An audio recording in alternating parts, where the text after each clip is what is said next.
Merhabalar, Literkest'in yeni bölümüne hoş geldiniz. Bugün yanımda tekrardan değerli konuğum Cevdet Mehmet Kösemen var. Sizin sorularınızı yanıtlayacak. Abi nasılsın?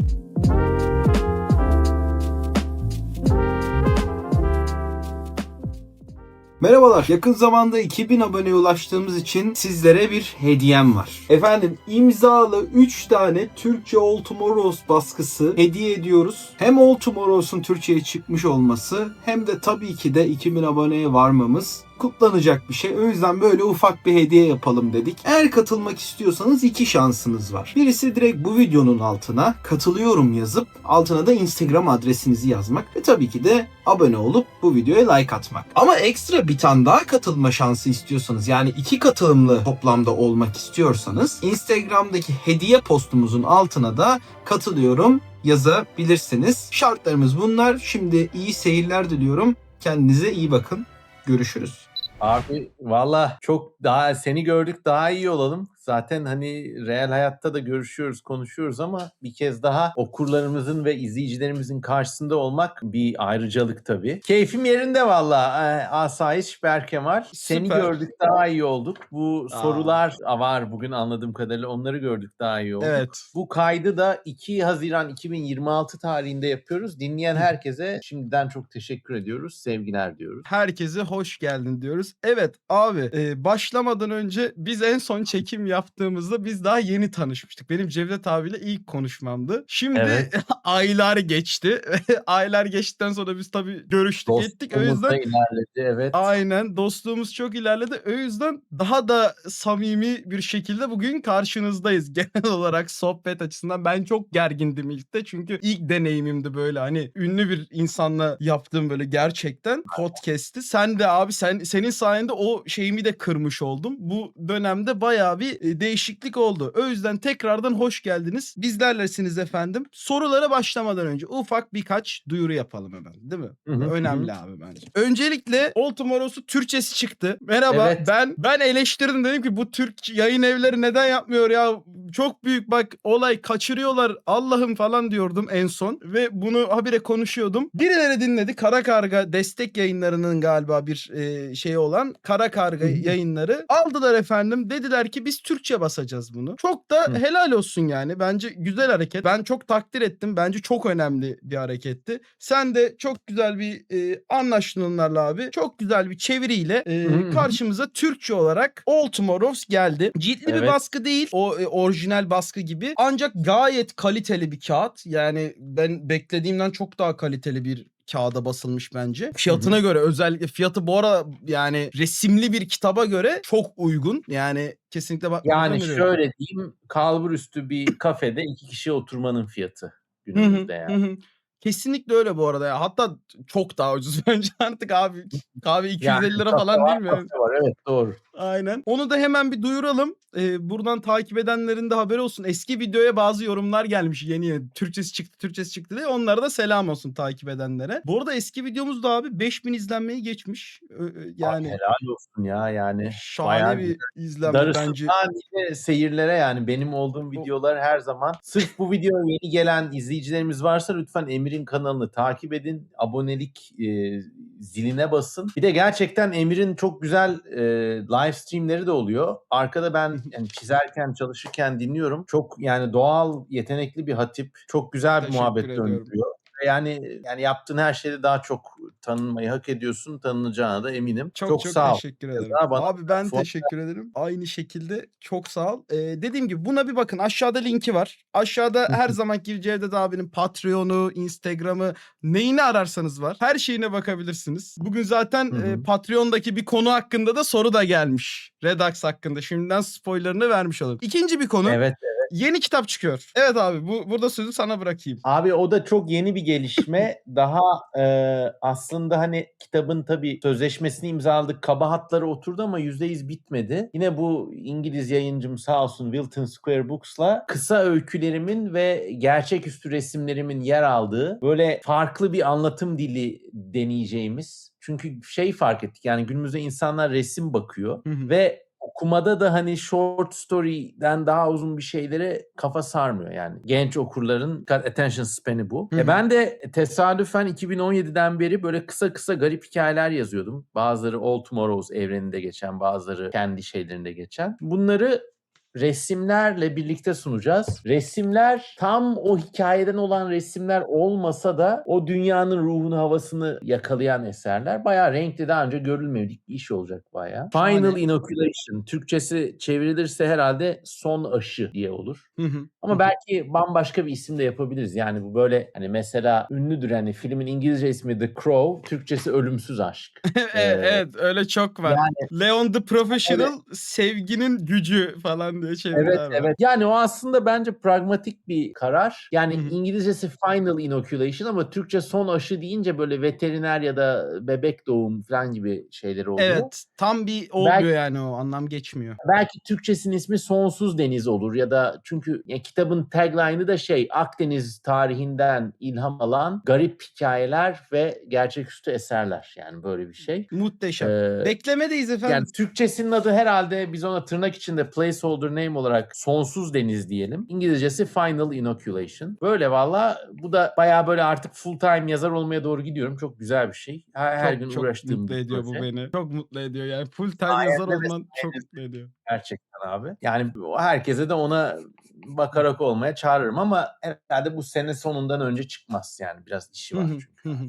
Hadi bakalım. Çok beklemedeyiz. Bir de tam sorulara geçmeden önce bunu hemen mentionlamasam olmaz. Neyi mentionlayacağımı tahmin ediyorsundur. Çok çok teşekkür ediyorum. Çünkü All Tomorrows'un girişinde teşekkür bölümünde efendim benim de ismimi koyma onurunu bana yaşattınız. Çok teşekkür ediyorum. Gerçekten Cevdet abi çok sağ ol. Çok mutlu Yok abi oldum bu ne haberi ilk demek. aldığımda inanamadım. Ya ben onu anlamıyorum. Mesela Mert Günan da işte onunla da yayınlar yapıyoruz. Ona da teşekkür ettim. O da çok sevindi. Hani belki biraz saf gelecek de böyle bu Türkiye'de siz Türkler yani teşekkür etmeyi insanlar böyle zayıflık belirtisi mi işte eksiklik olarak mı Evet. algılıyor ne? Öyle bir şey var evet. Çok doğru. Böyle şey gibi oluyor hani tüm krediti ben almıyorsam olmaz falan gibi bir yapı var. Abi biraz bizde hırsızlık da akademik hırsızlık falan da olduğundan kaynaklı olarak böyle bir Yani yapı var akademisyen gerçekten. olmadığım için bir de öyle bir kültürde yetişmediğim için bana koymaz arkadaşlar. Meziyetleriniz veya işte insanlara olan şükranınız paylaştıkça artar. Bu Hı sizi hı. ancak büyütür. Aksini iddia eden zaten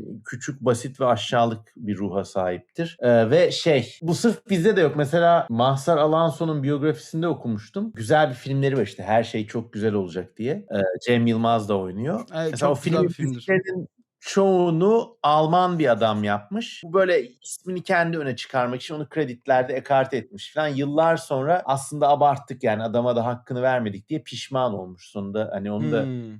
gözü açılınca belki. Yani böyle şey oluyor ne yazık ki işte bizim kültürümüzde düzelmesi gereken olaylardan biri. Neyse ama abi yani insan dostluklarıyla büyür. Tabii ki çok teşekkürler. Sen de bak dedim 5000 kişiye izlemiş. Hani pragmatik olarak bile baksan sadece hesap kitap bile baksan 5000 kişiden 100 kişiden biri alsa o videoyu izleyen 50 kitap sattık yani. Onun için de bir teşekkür az bir şey değil. Çok çok teşekkür ederim tekrardan diyorum ve sorulara geçiyorum efendim. Az önce full time yazarlığa doğru gidiyorum dedin. O zaman öyle bir sorudan gelelim. Aslında 2 tane soruyu bağlantılı soracağım. İlk soruyu Hı. sorayım sonra da hemen ona bağlantısı olarak diğerini de soralım. İlk Tamam. sorumuz SS Motion 8536'dan gelmiş. Öncelikle soruları yanıtlayacağı için Cevdet abiye sonsuz teşekkürler. Benim sorum bir yazı yazarken kendinizi o moda nasıl sokuyorsunuz ve nelerden ilham alıyorsunuz? All Tomorrows'ta mesela. Oradaki canlı türleri hakkında kafanızda nasıl bir taslak oluşturuyorsunuz merak ediyorum demiş. Abi şimdi bu iki parçalı bir cevap. Çünkü yani All Tomorrows'u ben yazdığımda bunu hep tekrarlıyorum. 18-19 yaşlarında oluşturmaya başladım. Ve önce bir resim portfolyosu gibi başladı. Sonra çevresinde hikayeyi yazmaya başladım. O zamanlar hani motivasyon daha rahattı benim için. Çünkü yani lise son ve üniversite 1-2-3 gibi bir dönemime denk geliyordu. Tatillerde derslerden arta kalan boş zamanda oturuyordum. Çıkarıp şu da şöyle olmuş bugün de bunu çizeyim diyordum. O çizimler beni tatmin ediyordu. Kitabın yazma kısmı da resimler çıktıktan sonra olduğu için o daha böyle biraz fokus bir şeydi. Onu da hatırlıyorum yaz tatillerinde 2 sene boyunca işte yani o zaman insan daha rahat oluyor. İşte bizim anne babamla yazlığa gidiyoruz. Orada oturup böyle bayağı Oh. eşek gibi böyle aspiratör gibi bir laptopum vardı. Onunla hız diye yazardım. Sivrisinekler gelirdi falan öyle. Günümüzde mesela artık böyle tabii şey falan da başlıyor. Yani deadline'la kitap yazma falan da başlıyor. Hı hı. Onun için şöyle bir 2-3 bacaklı bir şey izliyorum. Hep not aldığım bir defterim var. Bunun içinde böyle kısa kısa not alıyorum. Yani böyle en ufak şeyler bile yer buluyor. Şahane. Sonra mesela bunu da sonra konuşacağız. Bu All Tomorrows'un genişletilmiş remake'i All Evet. Tomorrow's Redux. Bunu bayağı böyle sayfa sayfa oturup yazdığım bir defterim daha var. Bunu da kağıda yazıyorum. Ondan sonra oturup bilgisayara geçiriyorum. Ama mesela bazen de çok acele olunca sırf bilgisayarda yazdığımız da oluyor. Ama yani şu yöntemi çok tavsiye ederim. Çünkü insan ilk kez kağıt kaleme yazınca kafanda cümleleri çözüyorsun ve gerçekten elle yazmak beyninin başka bir yerini harekete geçiriyor insanın. Çok doğru. Bunu Çok doğru. çekerken de imla hatası yapmak daha zor oluyor. Hani mesela bilgisayarda sırf yazarken insan işte mesela düşük cümle kurar, bazı sıfatları tekrarlar, and falan ya da and the falan böyle bir takım gramer hataları yapar. Önce kağıda yazarsanız onu geçirirken yapmıyorsunuz. Çok Böyle doğru. bir şey. Bir de yeni bir teknoloji daha çıktı abi. Bu diktasyon software'leri falan var. Aha, evet. Çoğu bilgisayarda artık böyle mesela konuşmanızı çözüp yazıyor. Mesela anlattığınız hikaye daha böyle işte first person, hani işte Lovecraft'ın hikayelerinde olur, işte şuraya gittim bunu gördüm falan gibi. Onda şöyle bir kaidem var abi. Mesela karşımda biri varmış gibi düşünüyorum ya da birini oturtturuyorum bazen. Sonra ona anlatır gibi şey yapıyorum. Sırf bazen önce ses kaydı alıyorum ya da direkt diktasyona konuşuyorum. Onu o çıt çıt çıt çıt çözüyor. Tabii sonra o metni de biraz elden geçirmeniz gerekiyor ama o çok daha böyle bir canlı ve zengin bir anlatım yakalıyor. Yani bu tekniklerle size şey verebilirim. Hani moda girmek nasıl oluyor derseniz. Bu böyle ünlü bir film var. Kemal Sunal altılı ganyan tutturuyor ama sadece minibüse binince minibüste de yanında koca karılar dedikodu yaparken özel şartlar yere gelirse tutturuyor. Ünlü bir şeydi film o. İsmini de unuttum şimdi ne yazık ki. Mesela benim de öyle hani yani şu mesela deftere yazma işi otobüste çok iyi oluyor bana garip bir şekilde.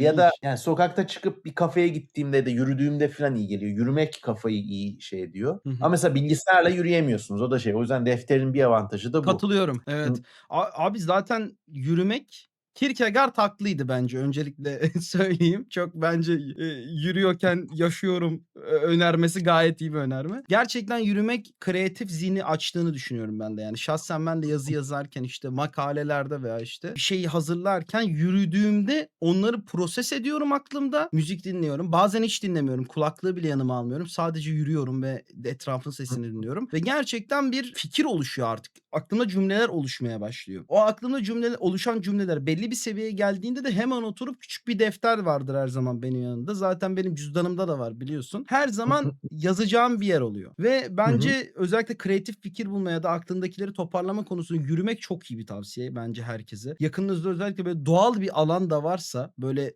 o Kant'ın süblim dediği yücelik hissini yaşayabileceğiniz işte doğal alanlar, deniz, açık gökyüzü falan gibi bakabileceğiniz şeyler varsa gerçekten bunlar insana ilham veren ve farklı hissettiren şeyler. Özellikle kreatif bir zihne sahipseniz. Bence de kesinlikle yürüyün, doğaya bakın. Bunlar çok moda sokan şeyler. Ama şu da bir gerçek. Özellikle spesifik olarak bir karakterin yaşadığı bir psikolojik şeyi yazıyorsanız o hissi taşımadığınız dönemlerde yazması çok zor şeyler. O yüzden bir kez mesela kötü bir döneminizde gerçekten kötü bir karakterin zihnini yazıyorsanız ona devam edin yani. O dönemden çıkmadan onu bitirin yoksa bir daha yazamıyorsunuz. Yani yarıda kalıyor bir anda ve o aynı hissi hiç yakalayamıyorsunuz. Bunu da söylemek istiyorum yani. O yüzden kesinlikle bir şey yazmaya başlıyorsanız o durumdayken bitirin onu yoksa devam edemiyorsunuz. Kendim yaşadığımdan söylüyorum. O stuck olarak kalıyor. Doğru yani balık tutmak gibi bir şey işte. İnsan hani kendi ruh halinden de ilham alarak hani bir şeyi çıkarıp böyle fiziksel bir şekilde hissetmeye çalışıyorsun. Çok doğru dedin. O zaman hemen bağlam sorusunu sorayım. Hangi türler fikir etmesi en zor? zordu.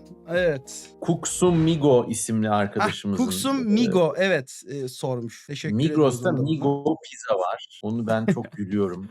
Umarım altyazılar Yani bunu doğru çevirmiştir ya. H.P. Lovecraft'ın hikayelerinde Migo diye mantar ırkı var işte. Kötü uzay mantarları. Doğru evet. Migolar var.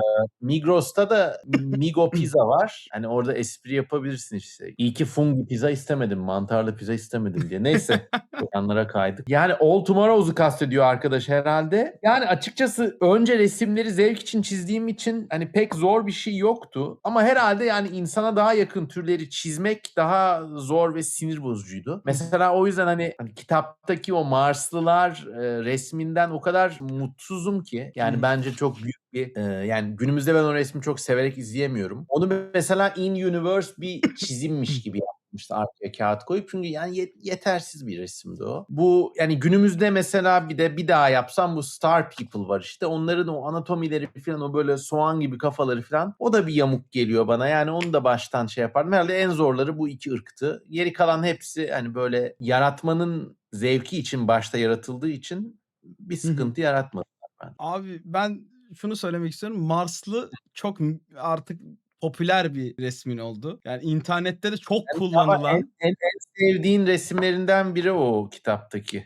Evet, Sen evet de bana öyle ben de çok severim. Şey de Robin de söylemişti zaten. İkimiz de sana söylemiştik çok çok sevdiğimiz o resmi. Ben nedense ona bayılıyorum ama tabii her senin çizer olarak görüşün çok farklı, şey olarak farklı. Evet. Bu arada ortak arkadaşımız Robin'e de buradan selamlar. Selam olsun. Çok çok sağ olsun. Devam edecek olursak benim çok uzun süreli bir izleyicimden gelmiş. Masa Kıran 7. Selam olsun ona da buradan. Çizimlerinize nereden Chat'inde başlıyorsunuz? oluyor. Live stream'lerinde oluyor. Evet. Ay evet, evet. Masa Kıran hep diyorum abi. Gerçekten. Çizimlerinize nereden başlıyorsunuz? Kol, bacak vesaire. Ve hikayeleriniz bu çizimlerin üstüne mi oluşuyor? Ya ikinci kısmı zaten demin tesadüfen yanıtladık. Evet, öyle oluyor. Çizimlere genelde gözden başlıyorum. Bu böyle başka bir doğa ressamı anlatmıştı bunu. Gözlerinden başlanan bir çizim ruhlanıyor. Yani böyle yani sen onun bir varlık olduğunu kendini inandırarak ilerliyorsun. Genelde önce gözden başlıyor. Hani gözsüz varlıklar da çizebiliriz tabii. All Tomorrows'da bile var. Yine o zaman surat, yani insan, tamamen insan dışı bir canlı bile olsa hani benim aklıma ilk surat ve gözler gelir. Bir takım istisnalar hariç, yani hani böyle çok yılan gibi bir şey varsa falan o gövde ilk çıkar da hani %90 önce gözler. Çünkü gerçekten yani o böyle bir o sanat eserini ruhlandıran bir şey göz. Şeyde de mesela antik çağda da heykellerden bazılarında böyle öyle şevkle yapılmış heykellerdir ki hani onların ruh taşıdığına ya da ruhlandığına inanılırmış. Ünlü bir meme vardı, böyle Hristiyanlık ilk çıktığında suratı kesilip sadece bir haç kazınmış heykeller. Hatırlıyor musun? Evet evet. Meme oldular. Böyle bir antik Roma ya da suratı böyle tamamen body horror gibi tıraşlanmış, üzerine bir Evet. haç kazınmış. Mesela o durumlarda Hristiyanlar heykeldeki ruhun bir şeytan olduğunu düşünüyorlar ve onu yok etmek için oraya haç koyuyorlar. Hatta mesela İkonoklazm olayı. Efes Müzesi'nde de bazı heykellerin alnına böyle haç kazınmış oluyor. Yani onları böyle ruhsal olarak deaktive ettiklerini düşünüyorlar. Yani işte Taliban'ın günümüze yaptığını bilmem kaç yüzyıl önce onlar yapmış. Öyle bir durum. Çok güzel bir şey söyledin bu arada, çok doğru. Aynı şekilde göz yapısı da insanı çok taklit etmeye yakın bir şey. Canlıyı taklit etmeye yakın bir şey olduğundan da dediğin gibi önceden Hristiyanlar tarafından, sonradan İslam tarafından, aynı şekilde Yahudilik tarafından ve işte Musevilik demek daha doğru olur tabii, yasaklanıyor yıllar boyunca. İşte ikonoklazm oluyor. İznik Konsili bu yüzden yapılıyor falan, yani bayağı ciddi bir mevzu bu. Gerçekten insan yüzünün esere konulması veya konulan yüzün doğru şey yapılması. Hatta bazı şu anda olan bazı mezhepler, küçük mezhepler, mesela Hristiyanlıkta da İsa'nın yüzünün çizilmesini uygun görmüyorlar. Hani bir yerlere şey yapılmasını falan. Hala böyle yaşayan mezhepler var. O ikonoklazmdan etkilenen, bir şeyi ikonlaştırma, putlaştırma fikrinden vazgeçen şeyler var. Çünkü aslında teknik olarak putlaştırmayı yasaklıyor Hristiyanlıkta, ama işte o sonradan uyulmuyor falan, benzer bir sürü tartışma var. Bu gerçekten çok sanatta da ciddi bir tartışmadır. Rönesans döneminden çıkma, inanılmaz yıllardır devam eden bir tartışma gerçekten. Evet, 3. sorumuza devam ediyoruz. Gelsin. Onur Kayralvecer, yine çok sevdiğim, bana çok destek olan bir izleyicim. Selamlar. All Tomorrows üzerinden Reddit'te forumlarda dönen tartışmaları, hayran kurgularını ya da teorileri gördüğü zaman ne hissediyor? Bu tarzı okuyucu etkileşimleri eserin kendisine nasıl etki edebiliyor? Şunu daha çok vurgulayayım veya bu yanlış anlaşılabilir, şöyle açıklayayım gibi ufak etkileri oluyor mu bu tartışmaların esere? Ben bir tane biliyorum bu mevzudan. Yani şöyle, genelde hani benim için kitap çıktıktan sonra okurların zihinlerinde yaşamaya devam ediyor. Yani hani gurur duyuyorum bu tartışmalarla ama hani onlarda taraf olma isteği çok duymuyorum. Hı Bir de hı. mesela hani okurların merak edip kendi teorilerini ürettiği bir mesele hakkında ben şimdi o öyle değil aslında böyleydi falan dersem onun büyüsünü bozacağım. O yüzden çok şey etmiyorum. Hani genelde minimal olarak şöyle diyorum. Hani böyle mesela bazen böyle çok genç amatör biri bir resim paylaşıyor falan. Aa süper olmuş falan diyorum. Onlara böyle yani ben de Hı hı. genç bir sanatçıyken öyle yani idollerimin bana öyle davranmasını isterdim. Yani genelde hep pozitif interaktif oluyor. Bir istisna sadece bu Reddit'te malum Rule 34 Evet. durumu vardı. Ben de Yani onu işte diyecektim. ayıp senaryolarda çiziyorlar bu karakterleri. Yani bu benim açıkçası böyle kendim yapmam onu diyeyim. Bir de hani bir sanatçıysanız ve hayatınız bununla geçiyorsa kariyerinizi bir düşünün derim. Ama Katılıyorum. mesela All Tomorrows'da işte hedonistler ırkı var işte bunlar da çok sevişken, hiperseksüel yaratıklar. Bu Rule 34 saçmalıklarını görünce şey fark ettim ya bir dakika hani bunlar hep sevişip duruyorlar da hani bunların çoluğu çocuğu yok mu? Hani o öyle olursa kitap nereye çekilebilir bu Rule 34 Hı hı. community tarafından? Ona da bir çözüm olarak işte mesela şimdi Türkçe edisyonunda da bu var. Bu hedonist ırkın çoğalırken yer altına bir koza bıraktığı ve kozadan birkaç yıl sonra böyle hop yetişkin Direkt yetişkin ergin olarak. bireyler olarak uyandıklarını yazdım. Hani öyle bir biyolojik plot twist'ti. Yani bu bağlantıları durdurmak için. Çok mantıklı bir hareket bu arada. Yani hani tabii şimdi internete sapıklığın sınırı yok da en azından hani biz kendimiz delikleri tıkayalım. Hı hı. Yoksa Hı hı. isteyen bacadan da girer, çatıdan da yani. Çok çok çok çok doğru. Zaten şey var hani şimdi ister istemez her yazar biraz okuyucu kitlesinin etkisinde kalmıştır hep yıllar boyunca. Hani All Tomorrows özelinde olmasın mesela Redux şimdi biraz sonra konuşacağımız Redux'ı yazarken ya da farklı eserlerini yazarken ister istemez bilinçaltında bazı şeyleri okuyucu kaygılarını da taşıyarak aktaracaksındır. Çok yazar bunu yaşamıştır. Çok az yazar şey yapmıştır. Tam tersine gitmiştir okuyucuların yani. Allah sizi ne yapsın, sizin dediklerinizi yapmıyorum falan deyip yapanlar da var tarihte. Ama zaten bu şey bir şey hani karşılıklı biraz parasosyal bir ilişki Evet. aslında okuyucu için ve okuyucu yorum yaptığında yazar için parasosyal bir ilişkiye dönüşüyor. Böyle bir ikilemi de var edebiyat dünyasında. Dördüncü soru ufak bir soru gelmiş. Deniz Cem Köse 6370'ten Cevdet Evet, abinin evet. Cevdet abinin özellikle Türkiye'nin kültür tarihini fotoğrafladığı kitapları nasıl ve ne gibi sahiplerle Hı. yaptığını merak ediyorum. Özellikle The Disappearing City, Hand Painted Apartment Signs and Architectural Details from 20th Century İstanbul adlı eserini hiçbir yerde bulamamış biri olarak aşırı merak ediyorum. İlgili kitabımı üniversite kütüphaneme kazandırmayı çok isterim. Nasıl yapabileceğimi sorabilirseniz fazlasıyla mutlu olurum demiş Deniz. Abi çok teşekkürler. Çok güzel bir soru. Şimdi şöyle bir parantez açayım. All Tomorrows ünlenmeden önce ben her sene bir tane tarih, anı, hatıra ya da işte görsel tarih kitabı çıkarıyordum. Hı hı. Libra Yayınları ve Ege kitaplarıyla. Şimdi bu böyle bu bilim kurgu kitap yazarı olunca bir anda bunlara daha az vakit ayırmaya başladım ama yine hala ilgilendiğim bir konu. Mesela kitaplarımın birine konu olan mekana geçen hafta sen ve arkadaşımız Robin'le Evet. gittik. Çok Büyülü bir keyifliydi. yer.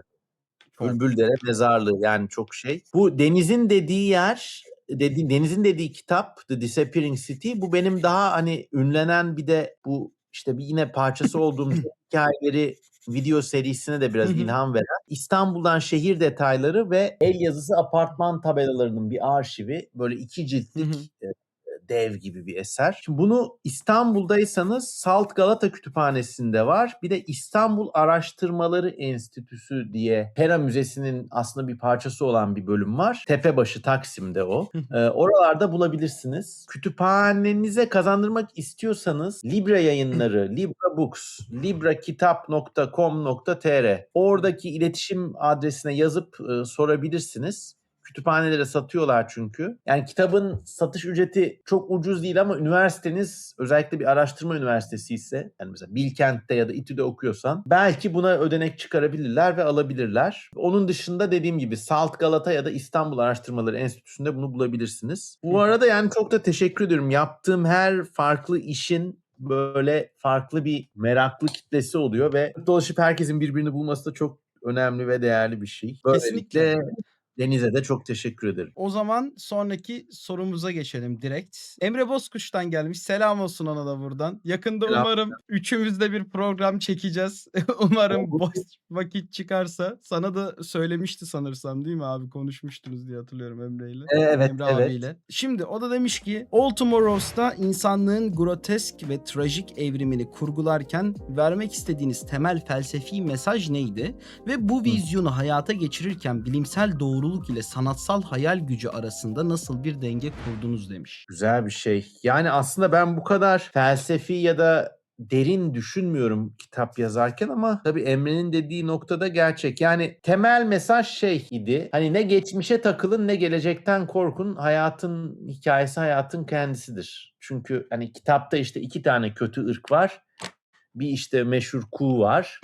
Bunlar gelecek bize ait olmalı şiarıyla hareket ediyorlar. Bir de sonradan gelişen kötü robotlar var. Bunlar da hani esas insanlık bizdik, geçmiş bize aitti diye irredentist bir şeyle yola çıkıyorlar. Hı hı. Sonunda ikisi de korkunç şeyler yapıyor ama hani kitabın sonunda da bayağı net açıklıyor zaten. Hani insanlığın hikayesi büyük savaşların ya da işte kozmik çatışmaların sonucunda değil, bizim her gün yaşadığımız hayatın küçük detaylarında saklı insan olmanın anlamı diyor. Biraz öyle bir mesaj vermek istedim. Onun dışında da çok böyle net bir hani daha netleştirmedim. Yani o büyük mesajlar hep biraz bulanık resimler olarak kalırsa daha iyi oluyor. Bilimsel uygunluk ve hayal gücü arasında ya tabii sonuçta bu bir alegori hikayesi arkadaşlar. Yani hani sen de geçen gün yayınlarında konuştunuz yani Ay'a gitmek ayrı, Mars'a gitmek ayrı. Hı hı. Başka yıldızlara gitmek apayrı. Yani Apayrı. o yüzden de mesela hani gerçekçi olarak mümkün olabilen yani insanlığın bence başka yıldızlarda yerleşmesi falan hani çok olası gözükmüyor. Hani en fazla Evet. biz en fazla Ay'a bir üs kurarız. Gezegenimiz yani Güneş sisteminde robot sonda göndeririz her yere. Belki Mars'a gider geliriz ama onun dışında çok zor. Ve çok Kesinlikle. uzun soluklu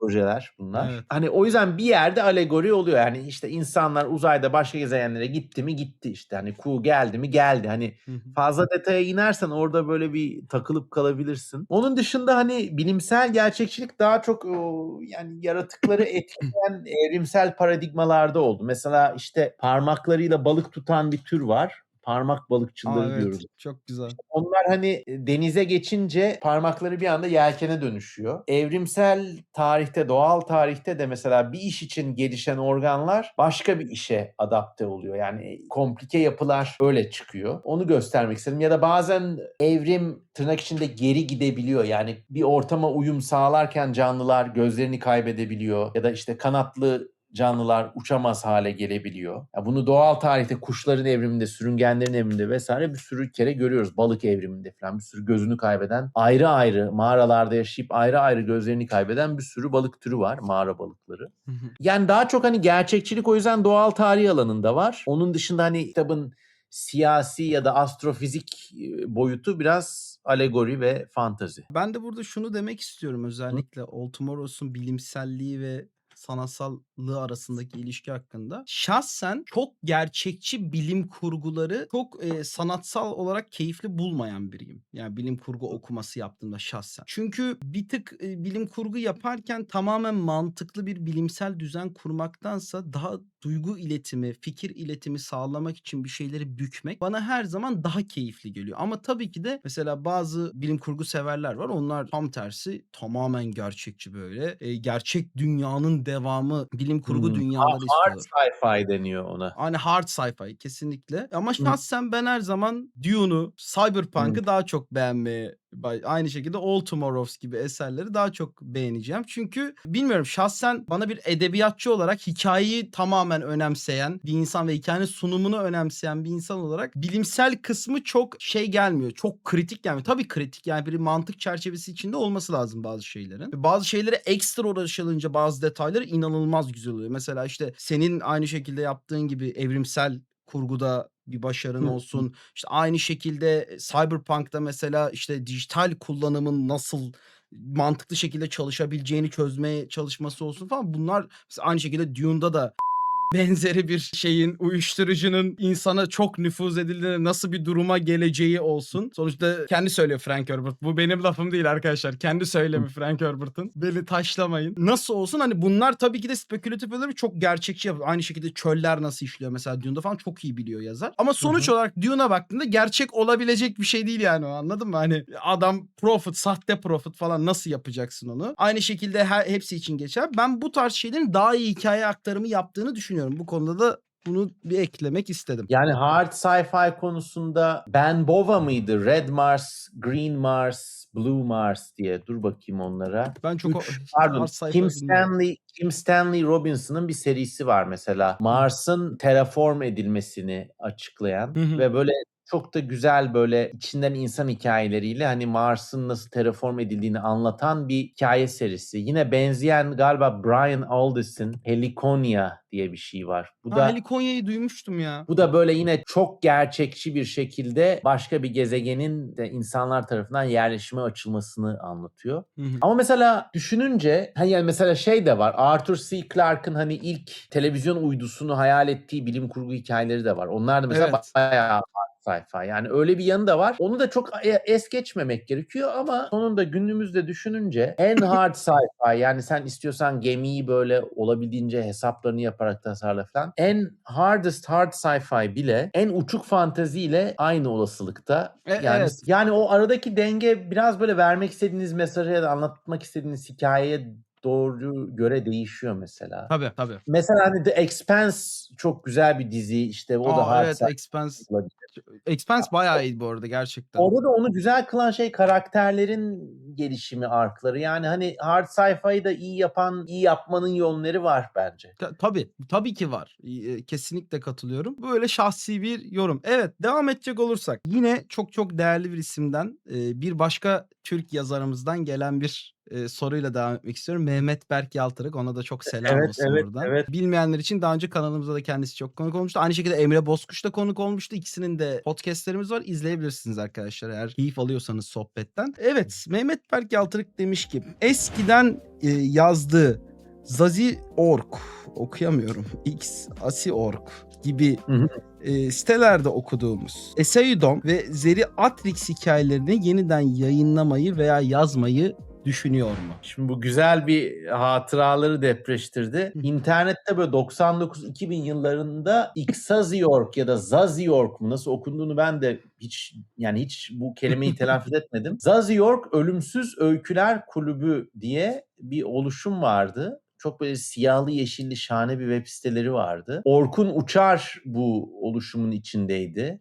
Evet. Daha sonra Metal Fırtına kitabını yazacak olan Burak Turna da onun içindeydi galiba. Yoksa pardon Orkun abim yazmıştı Metal Fırtına'yı işte cahilliğim bir dakika. İkisi birlikte yazmış zaten. Hani Orkun Uçar ama sonra Metal Fırtına'yla bayağı ünlü oldu. Orkun Uçar ismi bilinen bir isim yani şu an hala. Ya o kendine has böyle bir ulusal military fantasy fiction gibi bir yöne evrildi. Çok bestseller oldu. Xaziorg Öyküler Kulübü'nde bir tane hiç unutmadığım bir tane öykü okumuştum. Kim bilir yazarı kimdi, nereye gitti, ne yaptı? Yani onların mesela arkeolog gibi çıkarılıp kitaplaştırılması lazım. Hiç unutmuyorum.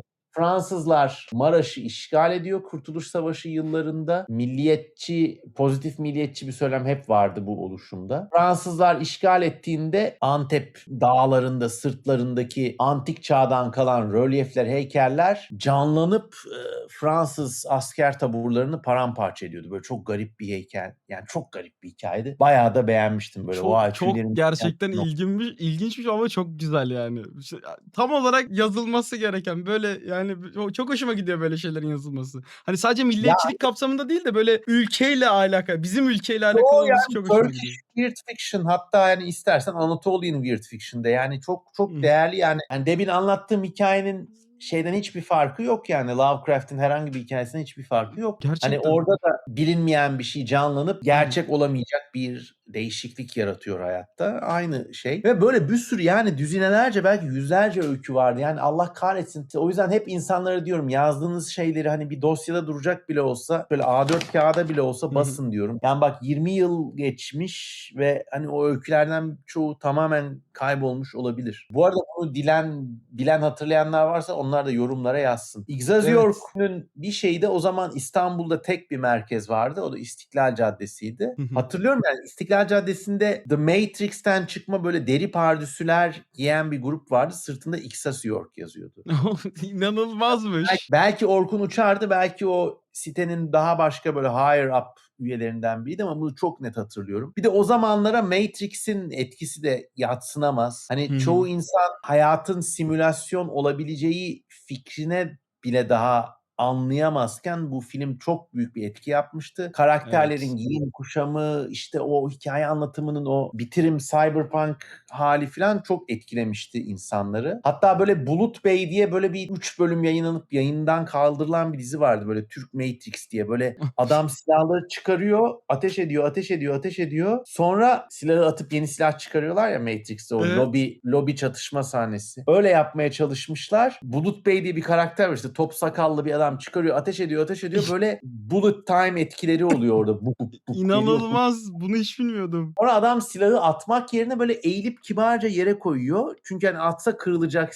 Öyle hani böyle Prop kırılmasın diye uğraş. kırılmasın diye böyle kibarca yere çok garip yani çok dalga geçmiştik de çok şimdi dönüp baksan çok duygusal hissettiren bir şey. Yani Zaziork'tan nerelere geldik? Yani çok böyle Türkiye'de o zaman alt kültür diye bir şey de yoktu. Popüler kültürün alt tarafına çok etkisi eden olan bir narratifti. Daha özgür ve daha özgür ve daha böyle underground bir internet ortamı vardı. Hani düşün zaten internet penetrasyonu %5 mi neydi o zamanlar? Yani hani Tabii şu an herkes internette. O dönem bir de böyle hani internette küçük bir mecra. Hani aralarında tanışabiliyor insanlar, konuşabiliyor. Şu an internet o kadar büyük bir yer ki. İnternetin kendi içerisinde alanlar oluştu. İşte bu da teknofeodalizme kadar gider bu sohbet. Hani ona kadar geliriz. Yani o dönemki küçük kabile yaşamından artık feodal bir yapıya geçmiş internet görüyoruz mesela. İşte bu da çok ünlü bir ekonomistin ismini yorumlarda hatırlatılan teorisiydi işte. Çok da popüler bir teori oldu son zamanlarda falan. Öyle bir gerçekten abi kültür geçişi de var yani internet üzerinde.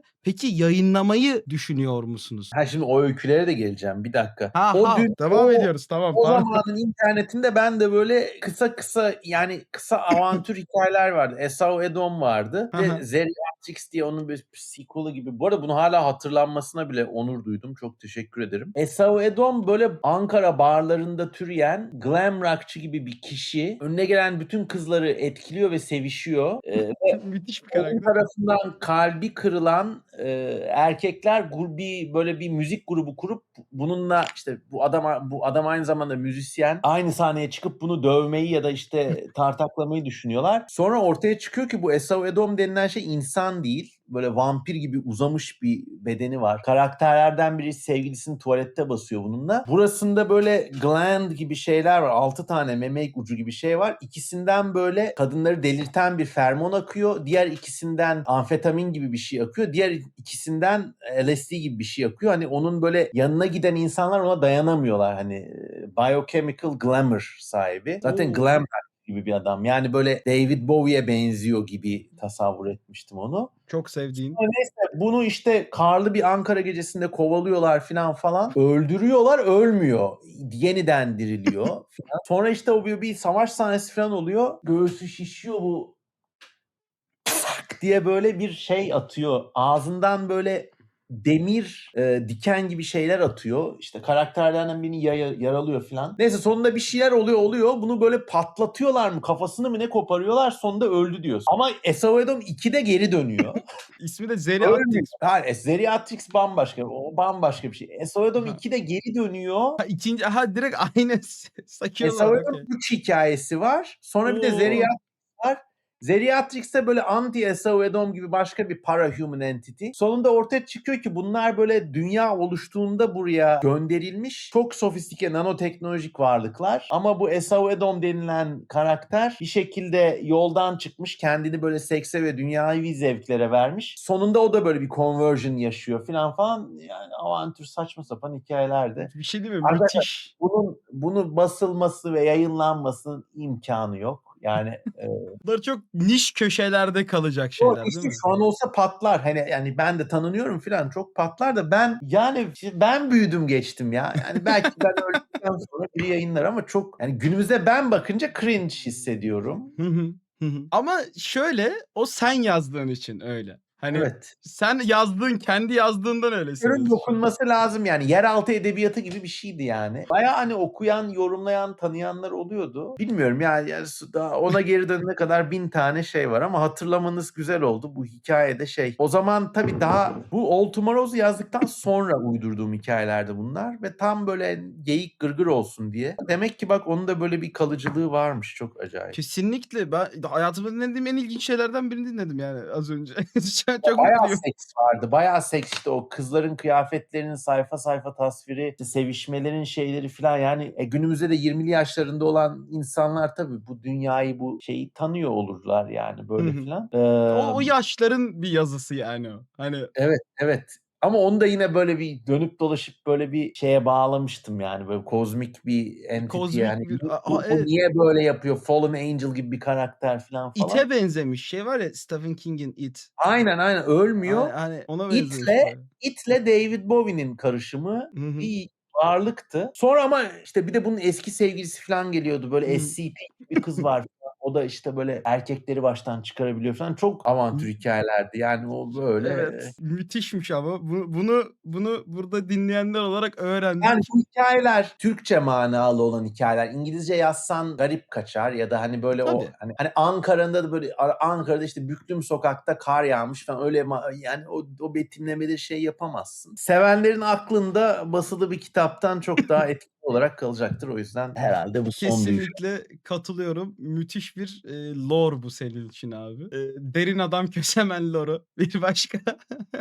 Evet, O bunu öğrendiğim için çok mutlu oldum. Bu hikâyeyi ben de ilk defa dinledim. Çok şahaneymiş gerçekten. Müthiş şu an, bayıldım yani.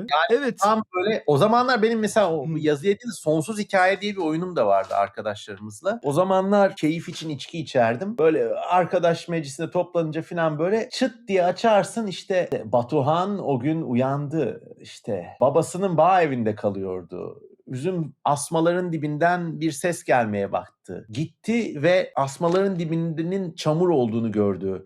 Çamurda da Voynich kitabı gibi 1.40 boyunda ama fully mature ve 21 yaş üstü ince yapılı vücudu yeşil kağıt solukluğunda 3 tane kız vardı. Bizimle yer altına gelmek ister misiniz dediler. Batuhan düşündü eve gidip 31 çekti. Ondan sonra dayanamadı. Evet isterim lan diye asmanın altına kendini fırlattı. Kızı onu alıp çekti falan böyle başlayıp bayağı böyle İnanılmaz. yani 5 saat sonsuz hikaye anlattığım oldu. Hatta şimdi düşününce bu biraz çok hafif biraz D&D'ye benziyor. Çünkü mesela o arkadaşımıza O! sorardık işte hani işte sen o işte kızlarla gidiyor musun yoksa babanı mı arıyorsun falan işte böyle hani Abi ufak TTRPG'nin kökenini oynamışsınız siz ya. Bu ama zaten bu yani o. böyle daha hani interaksiyon biraz daha minimal ve hani sonsuz hikaye. Yani Abi müthiş ya. o yetenek evrildi. Şu anda hani benim konuşma ve hitabet konusunda bir Hı hı. yere varmamı sağladı. Ama yani arkadaşlar osur osur ipediz. O iyi bir yeteneğim yani. Durmadan anlatırım yani. Ya, evet. Bu arada TTRPG ve hikâye anlatıcılığı gerçekten çok sağlıyor bunu. Ben de yaklaşık artık 7-8 yıl oldu herhâlde oyun oynatmaya başlayalı. Tabii daha artık prodüksiyonlu şeyler yapıyorum ama o çok katkı sağladı benim genel konuşma yeteneğim, hikâye tasvirlerim, betimlemem ve benzeri şeylerde. Evet, evet. Eğer böyle şeylere ilginiz varsa kesinlikle girişin ve sadece oyuncu olmak da bu konuda bir fayda sağlar ama, bir oyun oynatmak, bir TTRPG oynatmak konusunda da kesinlikle öneriyorum. Kesinlikle yapın bunu. Zaten, buradan da duyurmuş olalım gelecekler için. Bu önce yayınlanmış olacak çünkü. Metukon'da olacağız, Hı hı, hı. ve açıklandı. Cevdet abi orada olacak. Ben de gideceğim Ben Metukon'a. %98 ihtimal 2 günde orada olacağım. Yani beni tanıyanlar bilir hani böyle okurlar veya insanlar ya da arkadaşlar arasında çok sınır olmamasına dikkat ediyorum. O yüzden herkesle bireysel olarak ilgileneceğim. Hı hı. İnşallah mümkün olursa önceden kitap sattıracağız ve onları getirenler imzalayabilecek. Bu Müthiş. kesinleşmiş değil ama hani destek yayınlarıyla bugün konuştuk bunu. Yapabilirler mi, organizasyonla mailleşsinler falan diye. Biraz da benim kontrolüm dışında olan bir şey. Çok güzel olacak. Ankara'daki herkesi bekliyoruz. Kesinlikle Ee, öyle. Ben de orada beni de görebilirsiniz. Yani çok önemim yok ama orada takılacağım ben. Sohbet etmek isterseniz beklerim. Evet, şahane bir konuya girdik. Çok güzel bir sohbet oldu bu soru üzerine de. Hemen Yok. o zaman çok daha ilgilendiren şu anki CM Kösemen'i bir soruyla devam edelim. Redux All Tomorrows ne zaman tamamlanacak? Şu anda ilerleme nedir? Bunu şeyle WMB birleştirelim mi? Object Lotus'un 9586. Hah. Object Lotus'un sorusuyla birleştirebiliriz aslında bunu. Okey. O aynen. Çok mantıklı. Object Lotus 4 tane soru sormuş ama ben onlardan bazıları zaten diğer sorulardan gelme, onları geçti. Evet, dediğin gibi abi Object Lotus'un da çok benzer bir sorusu var. O da demiş ki bugün yeniden yazılsa en çok değiştirmek isteyeceğim bölümlerden bahsetmiş. Heh. Aynı Önce yere geliyor aslında. Evet. önce onları bir toparlayalım. Şimdi şöyle oldu aslında. Bu 2021'de All Tomorrows çok ünlü olunca internette ama daha bana official kitaplaştırma teklifleri gelmemişken ben bir üçüncü yol projeye başladım. Dedim ki bu All Tomorrows'u şimdi şu anki anlayışımla baştan yazayım, genişleteyim, daha çok işte tür olsun, daha çok konuya değinelim, daha çok farklı yönü olsun ve bu şekilde ben o zaman bilmiyordum yayın evlerinin bana geleceğini. Bu şekilde ben yayın evlerine gideyim. Ve bu All Tomorrows Redux oldu. Yani aynen Object Lotus arkadaşımızın dediği en çok değiştirmek istediği bölüm. Yani her şeyi baştan yapmaya başladım. Sonra işte bu Hideaki Anno'nun Evangelion remake'leri gibi oldu biraz. Hala da sürüyor. İnşallah ileride bunu officially çıkaracağız. O yüzden hala biraz işi var, biraz vakti var. Şu anki ilerleme nedir demiş WMB. Şu anda uzaycılara kadar geldim. O ikinci cycle'a girmek üzereyim. Yani türlerin yeniden akla kavuştuğu cycle'a girmek üzereyim. Beni de Patreon'da izlerseniz arada küçük excerptler, alıntılar dropluyorum ama bayağı büyüdü. Yani hani bayağı büyüdü ya. Yani hani daha böyle şu anki hali 200-300 sayfadan fazladır hani dökülse. Öyle değil mi? Çok daha fazla tür var. Şahane. Çok daha fazla detaylı hani o türlerin içinden bireysel hayatların olduğu kısa hikaye gibi iç bölümler var. Çok güzel. Çok güzel bir Bu hikaye anlatıcıdır bu arada. Mars'ın işte koloni hale getirilmesi, insanların galaksiye yayılması çok daha uzun anlatılıyor. Bence çok önemli bir kısım bu arada o. Uzun da anlatılması gereken bir kısım kesinlikle. Ku tamamen baştan overhaul işte şimdi Kuhanim diyorum ve işte onların ne olduğu, ne yaptıkları daha detaylı anlatılıyor. Yani onların insanların şeklini nasıl değiştirdiği daha detaylı anlatılıyor. Bir sürü şey var. Bu böyle All Tomorrow's Redux. Eserdeki türlerden biri olsa hangisi olurdu? Object Lotus'un devamları evet. Sanırım değiştirmek istediğin türden bahsediyor. Değiştirmek istediğim bölüm yani hani bir sürü şey değiştirmek isterdim de temelde şeyi değiştirdim bu referans kaynağını. İşte 40 bin yıl geçti diyor da ama bir sürü gezegende yaşıyor. Hangi gezegenin yılı neye göre? O yüzden hani mesela 40 bin yıl yerine sallıyorum 800 nesil geçti falan yani böyle. Nesil evet daha mantıklı olabilirmiş gerçekten. Öyle de yapıyorum. Bu sorunun cevabı da bu. Abi sen devam et Object Lotus'un sorularından. Aynen. Ona da devam edeyim. Herhangi bir türü oluştururken çok abarttığım düşüncesine kapılmış mı veya kapılıp kullanmadığı bir tasarım varsa nedir? All Tomorrows'u alırsanız tam da arkasında bunları gösteriyoruz. İstiyorsan sen ekrana küçük bir görüntü verebiliyorsan oradaki kitaplardan birinde rüzgar yiyiciler diye kullanmadığım bir tür var. Şu an ekranda gördüğünüz tür. Bu da ufak bir şey olsun. Devamını kitapta görebilirsiniz kitabın içerisinde. Evet, güzel. Yani şu All Tomorrows'un yeni baskısının en güzel yanı bence sonundaki bölümler. Eskiz defterim var. Onu yaparken hayatımı anlatan bir anılar bölümü var. Her türün kökenini anlatan bir açıklama bölümü var. O yüzden bu sorunun cevabı için kitabı alın. Çok beğeneceğinize eminim. Başka? Evet. Bir de son olarak demiş ki Object Lotus bir türü yazarken biyolojisini mi tasarlamayı daha çok seviyor yoksa davranış biçimlerini mi demiş?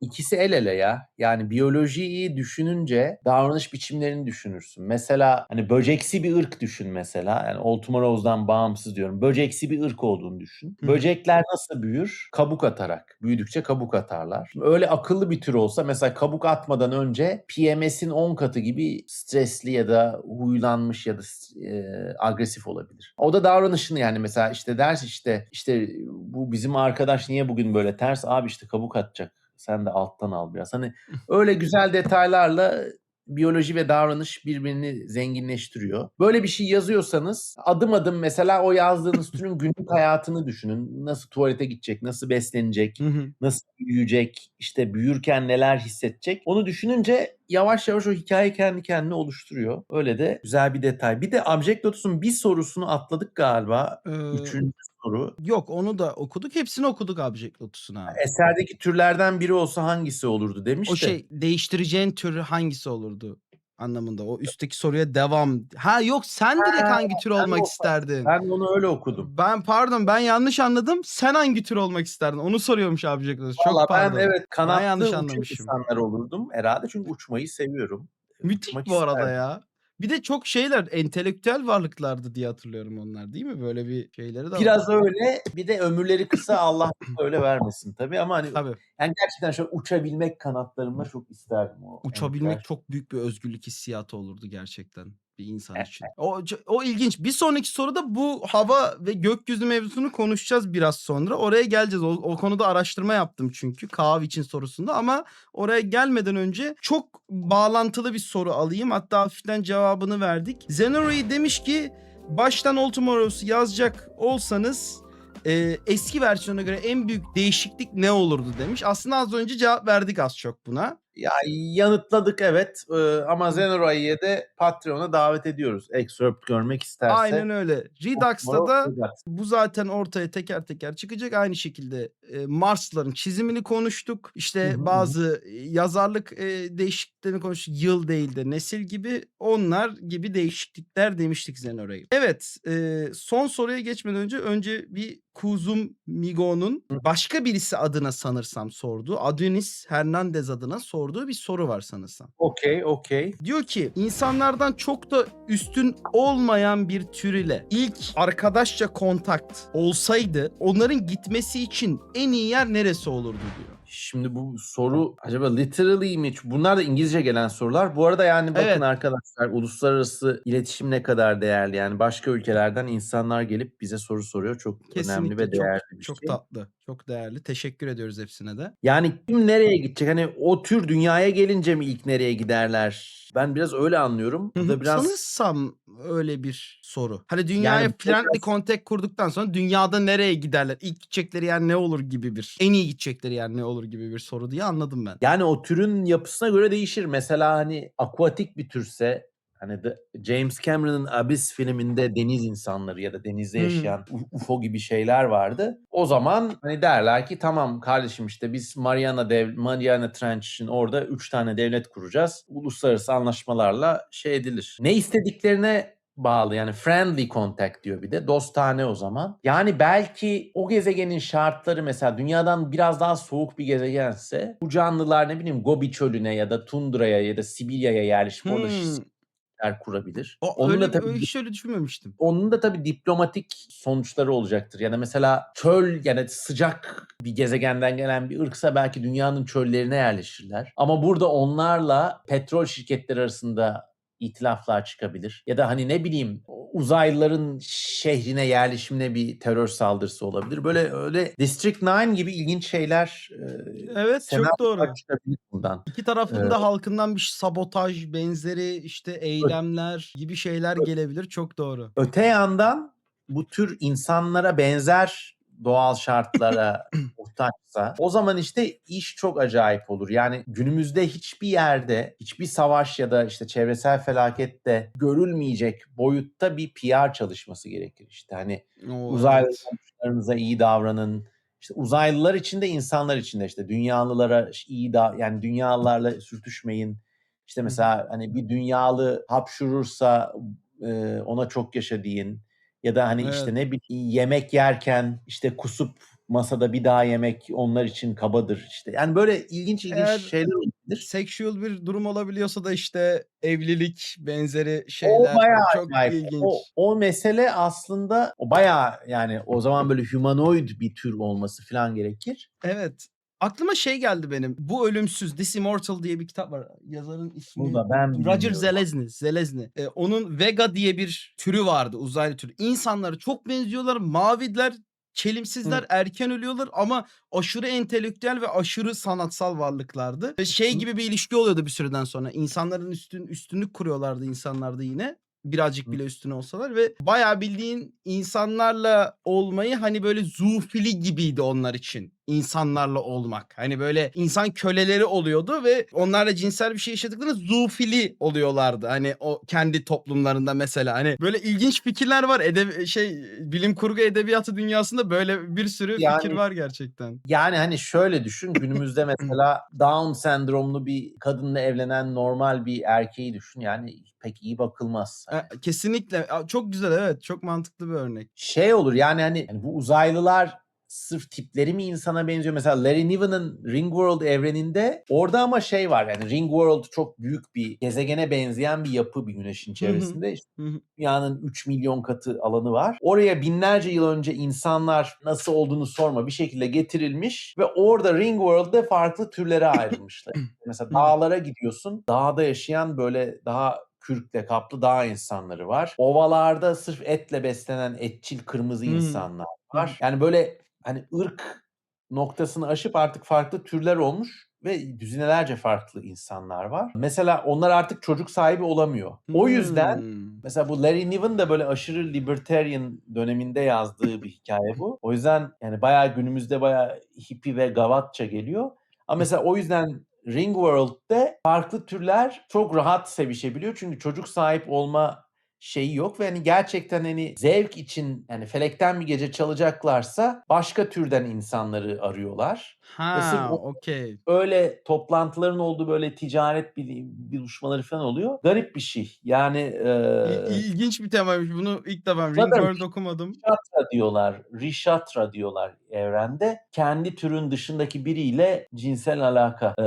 İlginç bir konu bu. Bayağı bu arada derin de bir konu yani. Bilim kurgu içerisinde genelde işte türler arası, cinsel iletişim, farklı iletişim, aynı şekilde aşk gibi hani böyle temalar var. Ben de bu konuda bir kısa hikaye yazmıştım. Yıllar önce işte bir Nasıl? tane exchange student geliyor uzaylı ırkından. Çok humanoid ama bir uzaylı ırkı. İşte gelen student'la okul müdürü tabii şey yani 18 üstü legaller yani. Okul müdürü bir ilişki yaşarken yakalanıyor ve bunun üzerine bunu yakalayan gazeteci ölüyordu hikayede falan. Böyle ilginç bir hikayede yazmıştı hani böyle Şey gibi insan mi? draması. Mars Girls on Erasmus are easy. Biraz öyleydi. Hani şey ama bu exchange student ilk exchange student falan hani böyle çok değerli Anladım, diplomatik olarak. anladım. Okay. Hani böyle çok ilginçti böyle hem de şey çok kötü bir şekilde yakalanıyor. Böyle BDSM gibi bir ortamda yakalanıyorlardı falan çok kötüydü.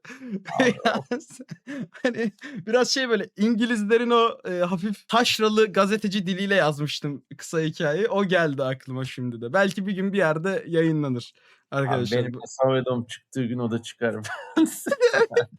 Öyle bir hikaye gerçekten. Yıllar önce yazmış.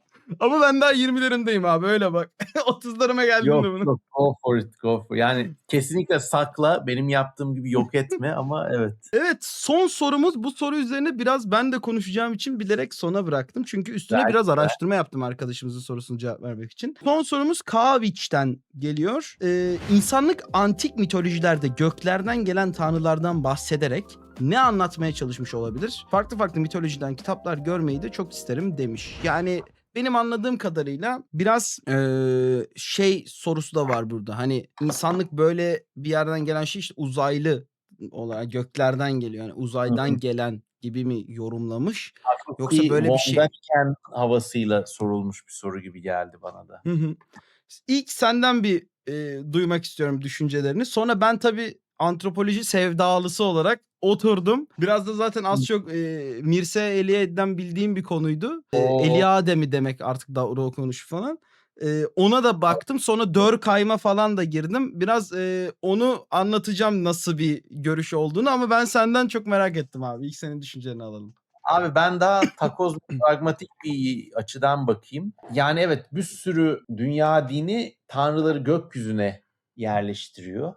Hı hı. Ama yani bunda yani bir takım fiziksel şeyler var işte, hani bir kez tarım toplumlarında hani gökyüzünden gelecek yağmur filan, hani gerçekten böyle hani Allah baba der gibi yağmur duasına, yani şimdi günümüzde mesela çok dalga geçilecek bir şeydir. Ha, yağmur duasına mı çizilir de, hani modern tarım Ciddi bir filan şey. yokken hani yağmur göklerden gelen şeyler, hani seneye hayatta kalacak mısın onu belirliyor yani. Çok doğru, çok doğru. Evet. Bir bu var. İkincisi, yani hani böyle elektriksiz ya da şehirden uzak bir yerde, ya bir kez hani elektriksiz bir yıl yaşayın. Gece gökyüzüne bakınca hani orada bir şeyler olmadığını hissetmemek çok zor. Elektrikten önceki dünyada gökyüzü böyle başka bir portal gibi, her gece çıkıyor, böyle bakıyorsun. Yani hani oraya bir agency vermemek çok zor. Bu ikincisi. Ve hani üçüncüsü, doğa olayları, işte güneş, ay filan, hani ya biz tabii ne olduğunu bildiğini düşündüğümüz için çok rahat geliyor bize, ama hani hiçbir teori olmayan bir şeyin, yani bunların hakkında hiçbir teorinin olmadığını düşün, ama her gece de görüyorsun. Yani günümüzde mesela teorik olarak anlaşılmayan işte ne kuarklar, gluonlar ya da işte uzayın çok derinliklerindeki işte gamma ray burst falan gibi garip fenomenler, hani bunda bilimin henüz çözemediği bir sürü şey var. Tabii. Ama bunlar böyle gözünün önünde değil. Çok Eskiden her gece uzak abi. ay diye bir şey çıkıyor. Bu ne? Hani sende daha Çok doğru, gezegen evet. ya gök cismi nosyonu bile yok. O zaman hani bunları buraya, hani çok doğal geliyor bana. Hı. Benim şeyim bu. Benim pragmatik bakış açım bu. Ama sen ne düşünüyorsun abi? Senin de çok bu konuda bilgin olduğu için senden asıl ben de dinlemek istedim. Çok teşekkür ederim. Abi şöyle, şimdi birkaç tane, yönden bakabiliriz. Şimdi antik dönem dediği için öncelikle antik mitlerden bahsettiği için senin dediğin çok doğru bu arada. Zaten ana nokta, hani, bizim tahminimiz, hani, ben de yüksek lisanslı antropoloji okumak isteyen biri olarak çok okuma yaptığım için bu konuda en tahmin edilebilir nokta şey, hani, adam bir mana arıyor. Hani, o yaşadığı o ayın her gece çıkmasına bir mana arıyor. Çünkü yani ay çıkıyor veya gece oluyor ama bir şey parlıyor yine de. Her yer karanlık, işte, yıldızlar falan var ama bir tane var çok büyük ve inanılmaz parlıyor. Ona bir anlam yükleme çabası var ve bu tabii anlam yükleme çabasında ister istemez Strauss'un dediği gibi, Levi Strauss'un dediği gibi ikilikler oluşuyor. Yani Hı. ay, güneş, yer, gökyüzü, işte yeraltı, yerüstü. İşte aynı Hı şekilde hı. aşk, nefret, hislerden de sonraki süreçlerde ikilikler oluşuyor. Duality oluşuyor aslında Hı ve, hı. burada bu duality'ler inanca da etki ediyor. Mesela, işte, habire ayla güneşin ters görülmesi ikisinin de aynı anda var olamamasından kaynaklı çoğu zaman da. Hani Hı hı. biri gidince diğeri geliyor, diğeri gidince ancak geçiş aşamasında yarı yarıya oluyorlar. Onun için de ayrı ritüeller var bu arada, onu da söyleyeyim. Tabii bu insanı nerede etkiliyor? Bu insanı şurada etkiliyor. Bundan ister istemez bağlantı kuruyor insan. Diyor Hı ki, hı.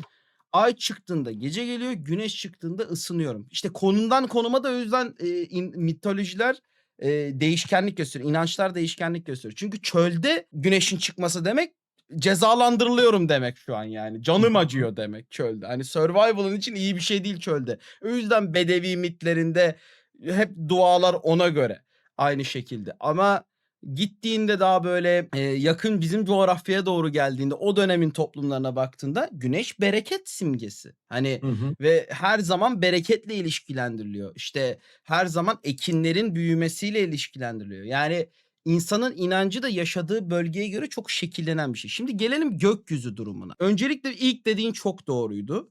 Dediğin gibi elektrik olmadan bir gökyüzüne bakın, bir şey hissedememek mümkün değil. Hani şu an bile zor. Hı hı. Bu hissiyatı Kant sublime, yücelik terimiyle açıklıyor. Yani bir şeye baktığında hem sonsuz bir hem korku duyma hem onu kontrol edemeyecek hissiyatını alma hem de çok etkilenme, hayran kalma ve tabii ki de bunu ilkel insan da yaşıyordu ama ilkel insan demek doğru olmaz burada. Antik insan da diyelim daha mitolojilere bağlayacağımız için ve bunu Hı hı. yaşayan insan da tabii ki de bunun arkasında bir anlam arıyordu. Şimdi bunun birkaç sebebi var. Eliade böyle diyor işte aşkınlık, sonsuz mesafe hissiyatı üstte high god, hani yüce tanrı fikrini oluşturuyor. Çünkü bakıyorsun sonsuz bir yer orası ve en güçlü, senin bir insan olarak o dönem hiçbir bilimin zerresi olmadan görebildiğin, tecrübe edebildiğin en güçlü imge gökyüzü. Ve bakıyorsun çünkü her zaman orada bir kere.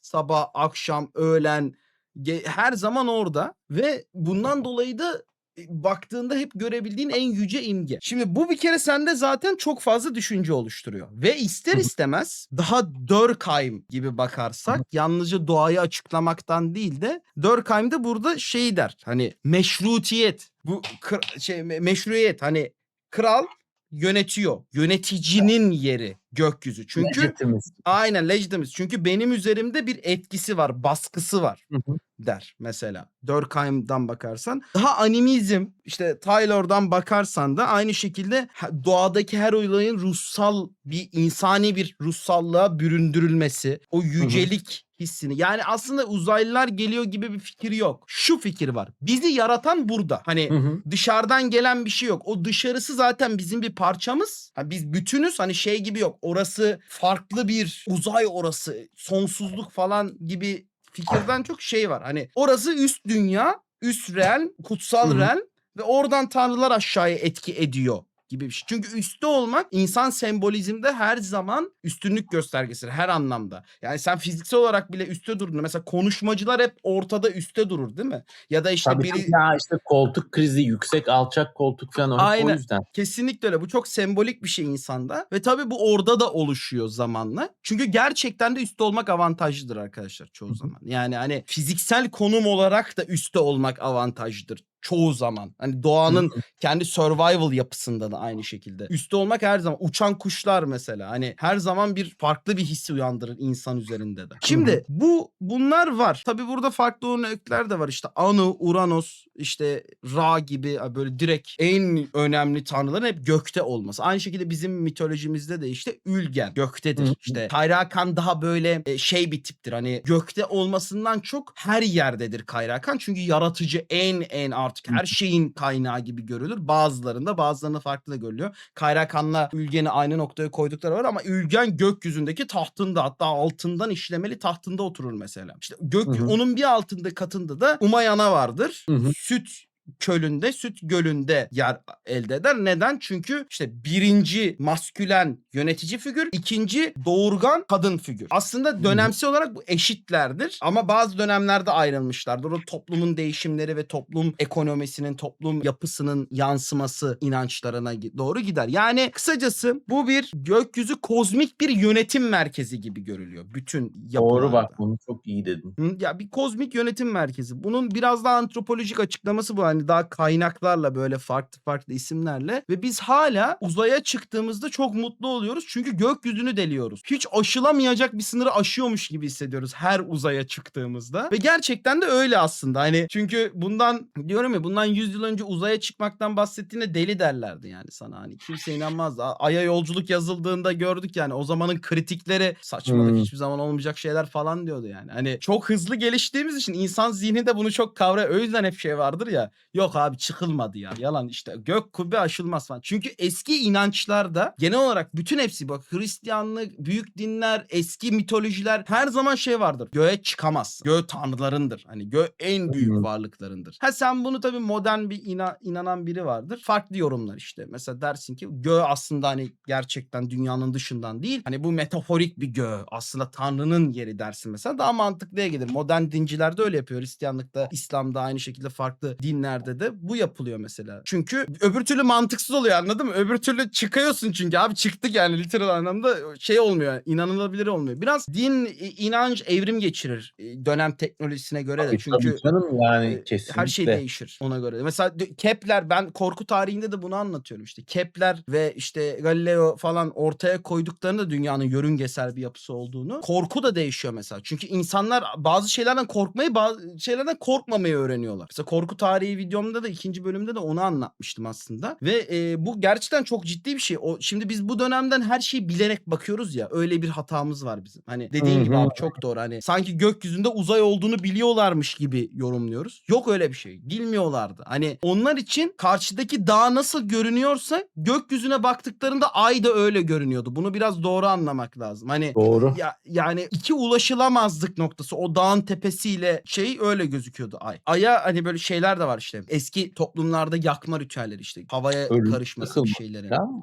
Böyle daha kabilesel toplumlarda daha eski dönemlere, antikten daha eskilere bakarsak bir insan ölüsü yakma ritüeli de var mesela. Neden? Çünkü işte göğe karışmak gibi bir anlama ifade ediliyor olabilir. Tabii bunlar kesin bilgiler değil yani. Bunlar çok konuşmaz. Zaten antropolojinin ve herhalde insan biliminin en şeyidir hani tartışmalı konularıdır. Antik diyorum. İlkel toplum neye inanıyordu ve nasıl yaşıyordu soruları çok zor cevaplanan sorular. İşte her gün yeni bilgi elde ediyoruz ve bizim ülkemizde de çok var. Göbekli Tepe olsun, Karahanlı Tepe olsun. Hatta abi hatırlarsın seninle gittiğimiz evrim konferansında da bir Polonyalı bir hocamız vardı mesela. O da Ha, Çatalhöyük'ü anlatmıştı o da. Çatalhöyük'ü anlattı. Çok ilginç bir Kaç? toplum O da yapısı çok olduğunu garip. falan. 1400 yıl hiç değişmeden Yaşıyorlar aynı içeride.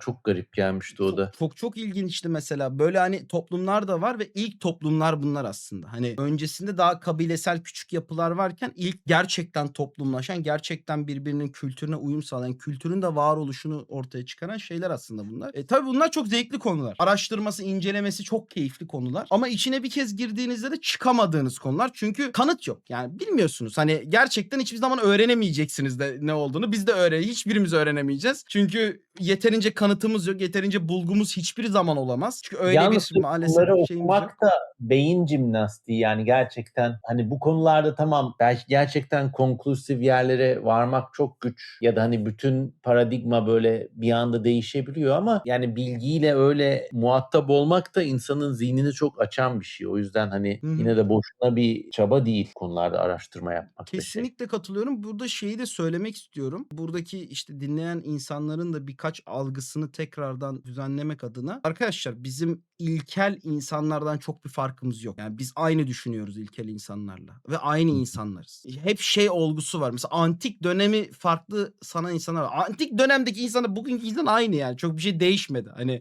bilgi dağarcığı Carl Sagan'ın mı lafıydı? Yani modern insan uzay çağında teknoloji, orta çağ seviyesinde devlet yapısı, taş devri seviyesinde de zihin yapısıyla çok debelenen doğru. garip varlıktır diye. Kesinlikle öyle yani ilkel dönemdeki insanları kendinizden çok ayrı sanmayın. Sizde çok benzer düşünceleri ve hisleri vardı bu insanların. Çünkü insan 30.000 yıl 50.000 yıl gibi kısa sürelerde çok bir şey değişmiyor insan üzerinde. Yani hani kendi yaptıkları dışında hani genel olarak çok bir şey değişmiyor. Ve büyük ihtimalle siz şu an 50.000 yıl önce gökyüzüne bakan bir insanla yakın şeyler hissediyorsunuz aslında. Ne kadar uzayı bilseniz bile orada bir şey olduğunu bilseniz ve çok aslında benzer bir hissiyat, duygu alıyorsunuz. Bunu da unutmamak lazım aslında. Her zaman şey gibi bir algı oluşturdu bu Batı'nın etnosentrik böyle biz üstünüz artık meselesi hep şey algısı oluşturdu insan. Sanki tarih böyle baştan sona ilerleyen bir şey hani tek çizgili bir şey gibi algılandı insanlar. Hani biz hep gelişiyoruz abi. Biz hep gelişiyoruz abi. Hayır, gelişmiyoruz hep. Öyle bir şey yok. Teknolojik olarak belki bak o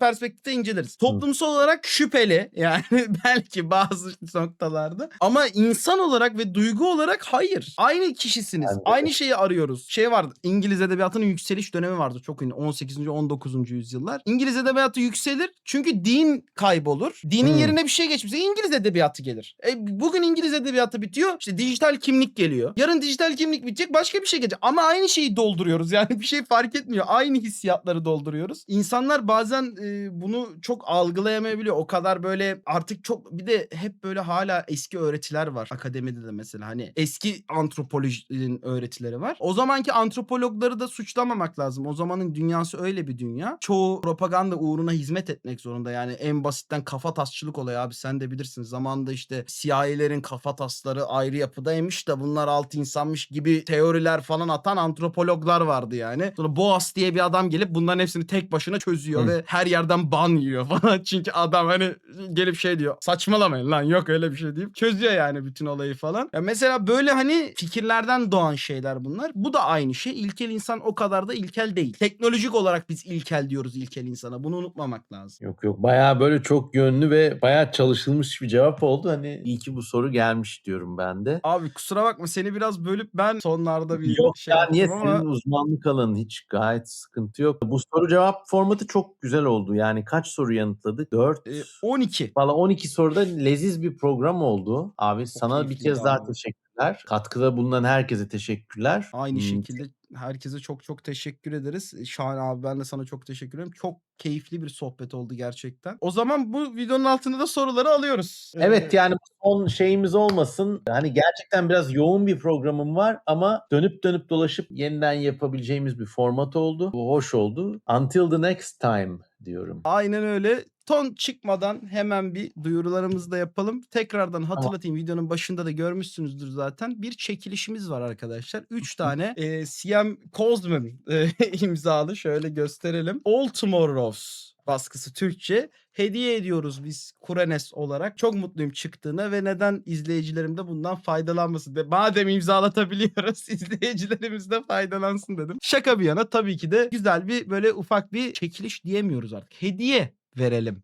Nasıl katılıyor insanlar bu Hah. hediye programına? Onu da hemen hatırlatalım. Efendim, YouTube kanalımıza abone olup Instagram'dan bizi takip etmeniz, ya Instagram postumuzun altına ya da YouTube yorumlarımıza katılıyorum yazmanız ve eğer YouTube'a yazıyorsanız da Instagram'ınızı yazmanız lazım ki iletişime geçelim sizle, ya da iletişime geçebileceğimiz herhangi bir mecra yazmanız lazım ve tabii ki de videoyu beğenirseniz de çok seviniriz yani. Yani böyle bir ekstra da söylemiş olalım. Katılım Win-win. şartlarımız bunlar. Aynen, win-win. Hani bir kayıp Evet. yok. Şey de Evet. yapabiliriz. Hani normal yorumunuzu yazıp altına katılıyorum falan da yazabilirsiniz. Öyle bir şey de yapabiliriz. Hiç problem yok. Çok çok seviniriz. Yorumlarınızı, sorularınızı bekliyoruz. Yeni bölümümüz için bakalım daha bol bol, daha farklı farklı. Tek ricam, bir önceki bölümde ve bu bölümde anlattığımız konularda soru sormazsanız çok seviniriz. Biz de elerken daha rahat olabiliriz diye düşünüyorum. Abi çok teşekkür ederim. Çok Ben keyifli bir teşekkür programdı. ederim. Valla burada çok güzel bir şey oldu. Valla iyi ki bu kitapları yazıyoruz işte. Böyle senin gibi bir sürü ilginç arkadaşımla tanışmış oluyorum. Çok teşekkür Çok ederim. sağ İyi ol. ki yazdın. Ben de seninle çok tanışmış oldum. Çok şanslı hissediyorum kendimi. Böyle abicim, böyle arkadaşlar. Son bir mesaj var mı abi? Abi bir anda moderatörlük sana geçti, bana sana. Son mesaj, sevgiyle kalın arkadaşlar. Öyle diyeyim ben de. Gerçekten. Evet arkadaşlar, kalın esenlikle. Ankara'da görüşmek üzere. Ankara'dan dönünce de Temmuz ya da Ağustos'ta bir tekrarını çekeriz bu bölümün. Aynı şekilde ben de çok dolu olduğum için. Neyse, bunu konuşuruz. Bu başka zamanın konusu. Görüşürüz arkadaşlar. Kendinize bakın. Beğenip abone olmayı unutmayın lütfen. Teşekkür ederiz. Bundan uyardık bak. Haydi görüşürüz. Bye.